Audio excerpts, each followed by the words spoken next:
this video we will be discussing Nintendo, from the first Nintendo Entertainment System to later consoles such as the Wii and the handheld 3DS. During the early days, the Nintendo released Donkey Kong on arcade, which later was ported to Atari and ColecoVision, introducing Donkey Kong and other characters such as Mario, known then as Jumpman, later becoming the most iconic and recognizable Nintendo character of all time. The Nintendo brand was soon to follow up with their own console. Let's have a look.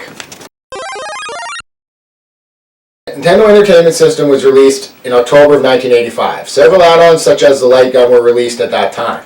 And the pack-in game with most consoles was Duck Hunt and the original Super Mario Bros. Other titles released around that time was Turbo Racer, which was a Formula One simulation game and was one of the very first driving simulation games on home console. Another title was Silent Service. It came out in 1990 and was based on the U.S. Navy's Pacific Fleet during World War II. The game utilized a variety of realistic military tactics, which made it popular at the time and collectible to this day.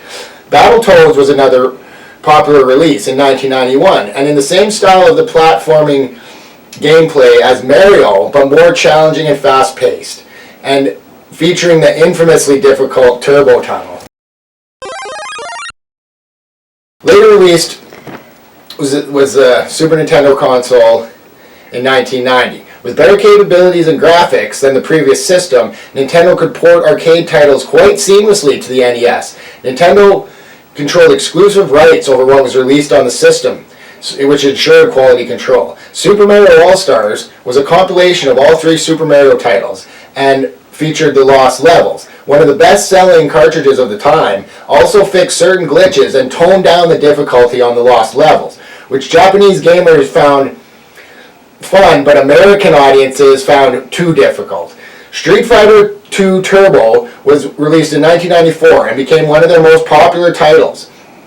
It was ported from the arcade, and Nintendo retained exclusive rights over the franchise. Other games like Mortal Kombat were released for both Sega Genesis and Super Nintendo, but was more popular on the Genesis due to the inclusion of the Blood Code. Nintendo 64 was released in 1996. It was the last home console to utilize cartridges. It was a 64-bit CPU which allowed 3D graphics and more open game design. 007 James Bond GoldenEye was a very popular first-person shooter that allowed 4-player split screen, offering gamers fun and exciting couch co-op. Donkey Kong Racing was another title released in 1997 featuring gameplay similar to Mario Kart, but with different characters such as Banjo-Kazooie and Conker the Squirrel, which later became their own franchises. And that's it for our Nintendo presentation. I hope you learned something and had fun as well.